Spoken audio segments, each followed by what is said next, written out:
बहुत सुंदर कथा वृंदावन धाम की है। एक वृंदावन धाम में एक संत रहते थे। सारे साधु संत उनको जज साहब कह करके बुलाते थे। तो एक महात्मा ने पूछा एक दिन कि जज साहब करके क्यों बुलाते हैं। तो एक संत ने कहते हैं कि ये जज थे। दक्षिण भारत के अंदर एक छोटा शहर है। तो जज साहब की पद था उनका। वो कोर्ट के अंदर जज थे। तो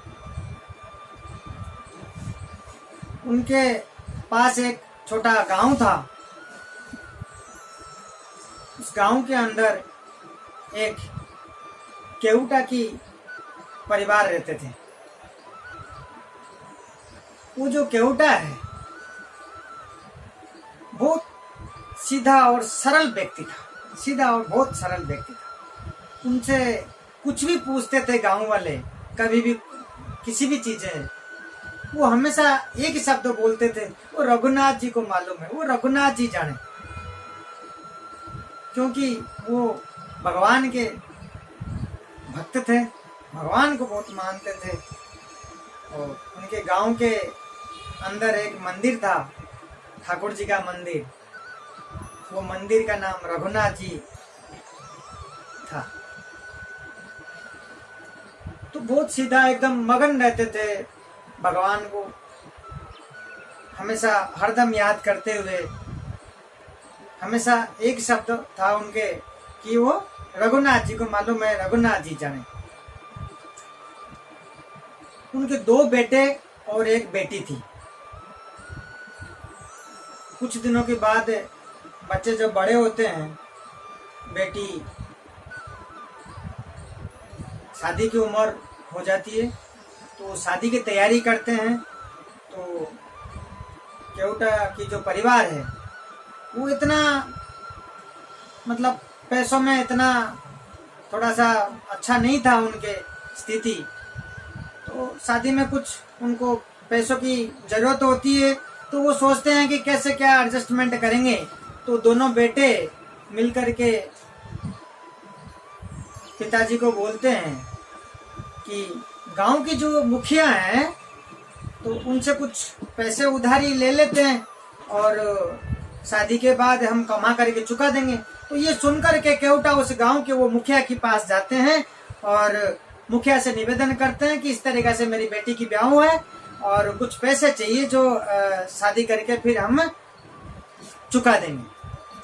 तो केवटा की परिवार जो है वहां पहुंचते हैं और पहुंच करके मुखिया से निवेदन करते हैं और मुखिया से सिर्फ 500 रुपए लेते हैं। उसी जमाने में 500 रुपए बहुत है। 500 रुपए लेते हैं और मुखिया की जो रजिस्टर में लिखित में करके ब्याज बैठा तय होता है और लिखित में करके उनको पैसा देता है। और वो केवटा ले करके अपना बेटी के शादी अच्छे से कर लेता है और शादी हो जाती है। शादी करने के बाद केवटा अपने रघुनाथ जी के मंदिर में चले जाते हैं। मंदिर में जा करके वो पंडित जी से निवेदन करते हैं कि मैं यहीं रहना चाहता हूँ, अब मुझे यहीं अच्छा लगता है, ठाकुर जी के नाम जप करूंगा और जो भी आपके सेवा होगा मैं यहाँ कर दिया करूंगा नित्य। तो पंडित जी बोलते ठीक है। तो वहां रह करके नित्य अब घर छोड़ करके वहीं चले गए थे। नित्य अब वहीं साफ सफाई करना और यहीं रहना और झाड़ू बाड़ू लगा करके वहां मंदिर का साफ सफाई करकुरा करके वहीं ठाकुर जी का नाम जपते थे और वहीं रहते थे। कुछ दिनों के बाद दोनों बेटे कमाने लगते हैं और कमा करके जब पैसा हो जाता है उनके पास आकर के पिताजी के बोलते हैं कि पिताजी वो मुखिया से जो पैसा लाए थे वो लौटा दीजिए, हम पैसा दे देते हैं हम आपको। तो वो पिताजी को ला करके पैसा देते हैं और वो पैसा ले करके केवटा जाता है वो मुखिया को लौटाने के लिए गांव के अंदर जो थे, और मुखिया को पैसा दे करके, और मुखिया क्या करते हैं, वो उनका जो रसीद है, रसीद बनाते हैं, और रसीद बना करके इनको देते हैं कि सारा ब्याज और मूल का पैसे ये आ चुका है, ये मतलब प्राप्त हो गए, इस तरीके से लिख करके एक रसीद बना करके उनको देते हैं। और मुखिया पूछता है कि भाई पढ़ लो, पैसे आपके जमा हो गया, पढ़ लो। तो उस जगह पे केवटा ये बोलते हैं कि क्या पढ़ना, वो तो रघुनाथ जी जाने, रघुनाथ जी को सब मालूम है, मेरे को तो क्या पढ़ना। क्योंकि इस तरीके से सीधा सरल देखते हुए तो उस मुखिया की मन में थोड़ा सा इनके प्रति ऐसे मन भाव हो जाता है कि ये तो पूरा भोला है, सीधा है, इसको तो कुछ जानता ही नहीं, पढ़ना ही नहीं है। तो इनके मन में थोड़ा सा ऐसे भाव हो जाता है कि इसको थोड़ा हम कुछ गड़बड़ी करने का मन में आता है इसको, कि इसको भाई इसके साथ थोड़ा सा, ये जो पढ़ता ही नहीं है, अदला बदली कुछ कर दो, जो प्राप्त नहीं हुआ अपने को पैसा, ये कर देते हैं, तो देखना ही नहीं है इसको। तो उस समय वो मुखिया क्या करता है कि इनको केवटा को ये बोलते हैं कि वो एक लोटा पानी लेकर के आइए वो नल से। तो वो पानी के बहाना में जब उनको वहां भेज देते हैं, उस समय वो रसीद, बनी हुई रसीद को ला करके अंदर रख करके और एक दूसरा रसीद बना करके कि प्राप्त नहीं हुआ क्या करके एक दूसरे रसीद इनको पकड़ा देते हैं, अदला बदली कर देते हैं, और रसीद को रजिस्टर के अंदर रख लेते हैं, जो प्राप्त वाला रसीद बना के दिए थे। तो पानी लेकर के जब आते हैं तो वो उनको बोलते हैं कि आप पी लीजिए और मैं भी पी लेता हूँ, कह करके अब बोलते हैं कि पानी पी ले, हम ठीक है, अब ये आपने, अब आपके रसीद ले लो। बोले ठीक है, रसीद ले लेता हूँ। रसीद ले करके वो केवटा यहाँ से, मुखिया के यहाँ से लौट जाते हैं, और लौट करके जा करके मंदिर के अंदर भगवान के, रघुनाथ जी के चरणों में यूं रख करके कह देते हैं कि प्रभु ये रसीद लाया था जो आपको चरणों में रख दिया है, कह करके भगवान को सब चीजें कि आप जानो, ये रसीद उन्होंने दिया, और क्या दिया क्या नहीं दिया आप जानो, ये कह करके वहां रख देते, चरणों में रख करके फिर कुछ समय के बाद लेकर के अपने अलमारी में संभाल लेते। तो कुछ दिनों जाने के बाद वो जो मुखिया है, जो उन्होंने इनके साथ गड़बड़ी कर दिए थे पैसों में, रसीदों में, तो कुछ दिनों के बाद वो क्या करते हैं, मुकदमा कर देते हैं इनके खिलाफ कि इन्होंने मेरे से पैसा लिया था, आज तक पैसा नहीं लौटाया, ये कह करके जब मुकदमा करते हैं। और वो केस की जो फाइलें हैं वो उसी जज साहब के पास ही है। तो जज साहब पूरे फाइल पढ़ते हैं, फाइल पढ़ करके केवटा के नाम से नोटिस निकालते हैं और केवटा के पास पहुंचता है। फिर जिस तारीख दिया हुआ था उस तारीख को जज के पास केवटा जा करके वहाँ हाजिर होते हैं। हाजिर होने के बाद जिस दिन हाजिर होना था, हाजिर होकर के जब जज साहब कोर्ट के अंदर पूछते हैं कि आपने पैसा लिया था, बोले हाँ लिया था। आपने पैसा लौटा दिया इनको, बोले हाँ पैसा लौटा दिया।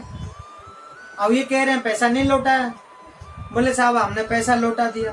तो जज साहब पूछते हैं केवटा से कि आपने जब पैसा लौटाया आपने मुखिया को दिया, मुखिया और आपके बीच में तीसरा कोई था, किसने देखा आपने पैसा लौटाया? तभी तो प्रूफ होगा। ये तो मना कर रहे हैं, आप हाँ कर रहे हो। तो केवटा जज साहब को बोलते हैं कि हाँ था। बोले कौन था? बोले वो रघुनाथ जी थे, रघुनाथ जी देखे थे। तो उस समय जज साहब ये समझते हैं, सोचते हैं कि रघुनाथ जी कोई इनके गांव का होगा जो साथ गए होंगे और पैसा देते टाइम उन्होंने देखा होगा। तो ये कहते हैं और जज साहब बोलते हैं कि रघुनाथ जी ने देखा।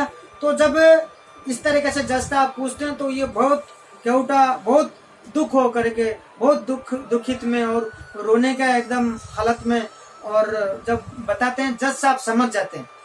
जज साहब जब जानते हैं केवटा के बारे में कि इस तरीके से ये गरीब है और इनका हालत ही खराब है और ये इनके स्वभाव भाव से लगता ही नहीं है कि भाई ये इस तरीके से पैसा नहीं लुटाया कि झूठ बोल रहा है। जज साहब को एक दया भाव आता है। जज साहब जब ये सुनते हैं कि रघुनाथ जी ने इनके बीच में देखा है तो केवटा को बोलते ठीक है आप जाइए, अगली बार मैं रघुनाथ जी को यहाँ बुलाता हूँ और रघुनाथ जी गवाही देंगे, तब ये आपका ये मुकदमा जो है वो क्लियर होगा। तो जज साहब क्या करते हैं कि रघुनाथ जी के नाम से एक सम्मन बनाते हैं और बना करके अपने कोर्ट से, अपने कार्यालय से चपड़ासी को दे करके भिजवाते हैं उसी गांव में कि रघुनाथ जी को जाकर के ये सम्मन नोटिस भिजवा के आओ, ये तारीख है। वो चपड़ासी गांव के अंदर जाता है और जा करके सारे गांव में घूम करके सबसे पूछ लेता है कि रघुनाथ जी कौन, रघुनाथ जी कौन। सभी मना करते हैं, रघुनाथ जी कोई गांव में है ही नहीं। जब कोई है ही नहीं तो एक जने बोला कि रघुनाथ जी तो कोई है नहीं, रघुनाथ जी का मंदिर जरूर है। जब वो चपड़ासी ऐसा सुनता है तो वो गांव के अंदर ढूंढ ढूंढ करके उसे मंदिर तक पहुंचता है। मंदिर में पहुंचता है कि रघुनाथ जी मंदिर है, तो वहाँ मंदिर में जाते हैं। जब वहाँ अंदर जाते ही पंडित जी क्या करते हैं, बैठ करके सीताराम सीताराम सीताराम सीताराम करके जप करते हैं। जप करते ही जा करके जप करते थे तो ये चपड़ासी जा करके जैसे बोलता है कि रघुनाथ जी, रघुनाथ जी, तो वो पंडित जी बोलते हैं हाँ बोलिए।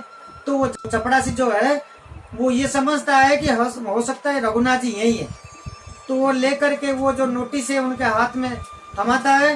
तो वो पंडित जी देखते हैं ये कि इस तरीके से ये सम्मन आया हुआ है, तो सोचते हैं कि क्या प्रभु के लीला है। मैंने तो हमेशा ये देखा है किसी ने मुकुट दान करते हुए, कोई पोशाक दान करता है, कोई क्या दान करता है, कोई क्या दान देता है, भगवान को क्या अर्पित करते हैं, क्या क्या। तो आज पहली बार देखा कोई सम्मन आया हुआ है भगवान के घर में, भगवान के पास। तो वो ये समझ करके जब भगवान के पास आया हुआ, भगवान के नाम से आया हुआ है, तो मैं कैसे आवाज लौटा दूं। तो ये समझ करके कि आज पहली बार आया हुआ, तो वो दस्तखत कर देते हैं और वो चपड़ासी लेके चला जाता। चपड़ासी समझता है कि रघुनाथ जी यही है, तो वो निकल जाता है और वो सम्मन देखते हुए इस तरीके से पंडित जी सोचते हुए लेकर के भगवान के चरणों में रखता है, हे प्रभु कि आपके पास तो आज तक मैंने देखा हर अलग अलग आपके पोशाक से लेकर मुकुट तक सब अर्पित करते हैं, लेकिन पहली बार आज मैंने देखा इस तरीके से सम्मन आया। और सम्मन आया भी किसका आया, किसके जो इस तरीके से आया, तो आपका ये आपके लिए नाम से ये आपको ही संभलना है, आपको ही देखना है। तो उसके बाद इस तरीके से कह करके रख देते हैं। और जो केवटा से पूछते हैं पंडित जी की तूने ये क्या किया कि भाई जब कोर्ट के अंदर रघुनाथ जी के नाम क्यों लिया। तो वो केवटा ने ये जवाब दिया कि मैं क्या कर सकता हूँ, रघुनाथ जी तो हर जगह पे है। मैंने उस दिन सोचा कि जब मैंने पैसा दिया था उस समय भी रघुनाथ जी वही होंगे, उन्होंने देखा होगा। तो ये सुन करके मैं तो उनको हर सब कुछ उन्हीं को ही मानता हूँ, तो मैंने यही सोचा कि उन्होंने देखा होगा। तो मैं कोर्ट के अंदर यही बोला कि भाई रघुनाथ जी ने देखे होंगे, रघुनाथ जी थे, रघुनाथ जी तो हर जगह पे होते हैं, तो रघुनाथ जी वहां पे थे तो रघुनाथ जी ने देखे, तो मैंने यही कहा था। तो वो केवटा की हालत तो सब कुछ मालूम है पंडित जी को, और सब कुछ देखते हुए वो बहुत उनका भक्ति भाव को देखते हुए तो वो भगवान जी से निवेदन करते हैं, ठाकुर जी से निवेदन करते हैं कि आपको ही इनका गवाही देना है, आपका ही सहारा इसके ऊपर है, इसका तो और कोई है ही नहीं, आपके बिना तो इसका और कौन है। और सम्मन के अंदर जिस दिन तारीख था, एक दिन पहले पंडित जी केवटा को बोलते हैं कि कल कोर्ट के अंदर तारीख है, आप पहले से निकल जाओ वहां पे, आप आज से ही निकल जाए, आपको पहुंचने में भी टाइम लगेगा, तो कल तारीख है सुबह पहले, तो आप वहां पहुंच करके वहां हाजिर हो, तो आपके रघुनाथ जी सब संभाल लेंगे।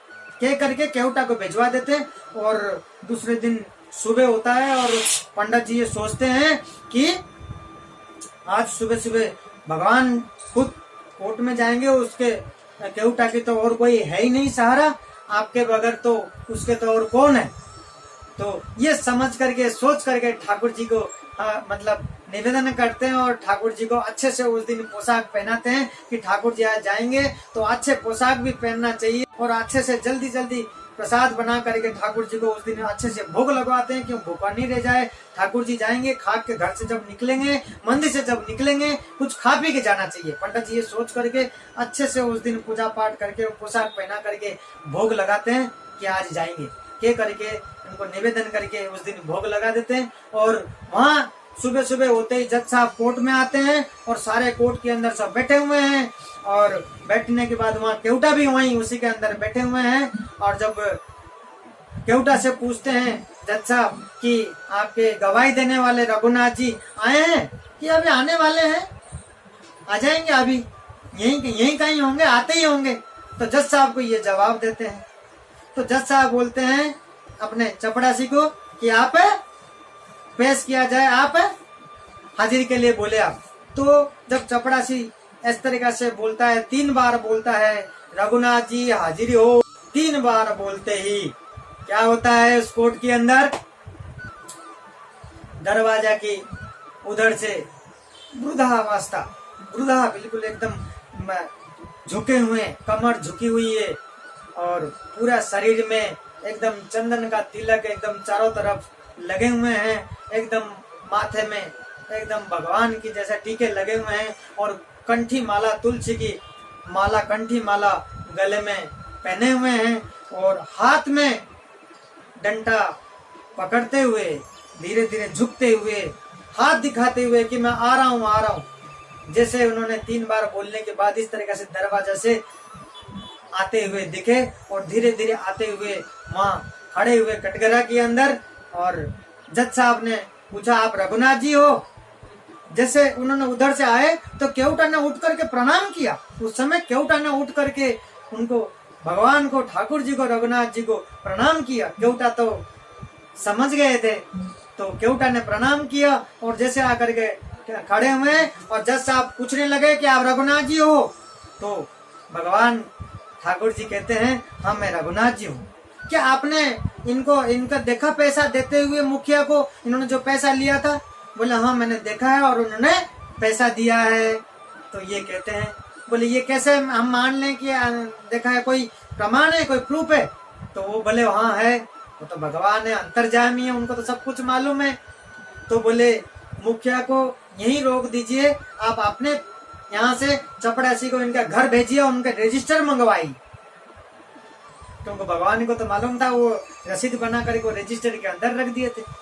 तो वो उनके मुखिया के घर से रजिस्टर मंगाया जाता है। रजिस्टर मंगा करके जज साहब के पास पेश होता है और वो रघुनाथ जी बोलते हैं कि वो रजिस्टर के अंदर खोल करके देखे, इतने नंबर, इतने पेज के अंदर वो रसीद रखी हुई है जो कि इन्होंने पैसा इन्होंने इनको दिया था और रसीद बनवाए थे और रसीद बनवा करके इन्होंने अपने पास ही रख दिया था और इनको दूसरा रसीद दे दिए थे। तो ये जब रघुनाथ जी जब ये कोर्ट के अंदर ये बोलते हैं और जज साहब खोल करके देखते हैं ऐसे कैसे मिलता है वो रसीद लिखा हुआ कि इनको पैसा मिल चुका है। तो उसके बाद देखने के बाद मतलब केवटा के जो केस है मतलब केस को समाप्त करते हैं और खारिज होता है। उनके ऊपर जो लगी हुई थी मुकदमा वो खारिज होता है। मुखिया को कि आपने ये गलत किया तो उनको दंडित किया जाता है और उसी हिसाब से भगवान इस तरीका से गवाही दे करके निकल जाते हैं। और केवटा देखते रह गया और उसके बाद मुखिया जो हैं और मुखिया भी देख करके हैरान हो गए। सब वो कोर्ट के अंदर देखते रह गए कि ये रघुनाथ जी की जब ये सारी चीजें खत्म होता है, सारी ये जज ने जो है सब चीजें देखने के बाद जज साहब पूछते हैं, अपने चेम्बर में बुलाते हैं केवटा को। केवटा से पूछते हैं कि रघुनाथ जी कहाँ रहते हैं? तो केवटा जवाब देता है जहाँ मैं रहता हूँ वहीं रहते हैं। बोले मतलब आप कहाँ रहते हो? मतलब आपके गांव में रहते हैं? बोले आप वो गांव में जहाँ वो है सब जगह ही है वो तो। बोले वो जहाँ रहते हैं मैं वहीं रहता हूँ। बोले आपके गांव में कहाँ है? जज साहब पूछते हैं कहाँ रहते हैं? बोले वो मंदिर में रहते हैं। अच्छा बोले वो मंदिर, आप मंदिर के पास ही रहते हो? बोले नहीं वो मंदिर के अंदर ही रहते हैं। अच्छा मंदिर के अंदर ही रहते हैं। तो वो समझ नहीं पाते जज साहब अभी भी रघुनाथ जी कौन है, कि स्वयं भगवान है कि कौन है, समझ नहीं पाते। तो केवटा बोलता है कि मंदिर के अंदर जो भगवान है स्वयं रघुनाथ जी वही है। मंदिर के अंदर जो भगवान है स्वयं रघुनाथ जी वही है। तो ये सारे समझ जब बोलते हैं, सारे समझने के बाद जब समझ लेते हैं जज साहब, तो उनकी आंखें भर आता है, आंखें भर जाता है आंसू के अंदर। वो समझने के बाद देखते हैं कि मैं बैठा रहा, भगवान आकर के खुद मेरे सामने मतलब गवाही दे करके चले गए और मैं बैठा रहा वहाँ कोर्ट के अंदर खुद भगवान आए हुए थे। ये सारे सुनने के बाद ये सब जब केवटा से सुनते हैं, इस तरीके से सारी बातें जब उनको लगता है, जब समझ लेते हैं कि भगवान खुद आए हुए थे, तो वो सुन करके इतना भक्ति भाव का, इस तरीके से जो प्रेम भाव है केवटा के प्रति, तो वो उसी समय वो जो जज की पद से वो इस्तीफा दे देते हैं वहां पे। जब मतलब वहां से छोड़ करके, अपना नौकरी छोड़ करके वो वृंदावन धाम जा करके रहने लगते हैं। और उसी दिन से वृंदावन धाम में रह करके वो जब ठाकुर जी का नाम लेकर के जप करते हैं। ये पूरे सत्य घटना है भक्तों, सत्य घटना है। ये कुछ साल पहले की बात है। वृंदावन में रह करके वहीं जप करते हैं, और जब भी मतलब ठाकुर जी के मंदिर की तरफ आते हैं, आज भी मंदिर के अंदर नहीं घुसते हैं, वो मंदिर के अंदर नहीं जाते हैं, और मंदिर के बाहर खड़े होकर के दर्शन करके, और मंदिर का धूल जो है थोड़ा सा माथे में चरण माथे पर लगा करके, और इस तरीके से दर्शन करते हैं ठाकुर जी को। वो अपने आप को समझते मैं इतना काबिल नहीं हूँ जो अंदर तक पास में जाकर के दर्शन कर सकूं, कि मैं काबिल नहीं हूँ जो अंदर जाकर के मैं आपके पास में जाकर दर्शन कर सकूं। और वहीं बाहर से दर्शन करके वो वृंदावन में वहीं रहते हैं और ठाकुर जी का नाम जप करते हैं, और इतना मतलब भाव में रहते हैं। और उसी दिन और उस सभी वहाँ संत और जो महात्मा है सब इनको जज साहब कह करके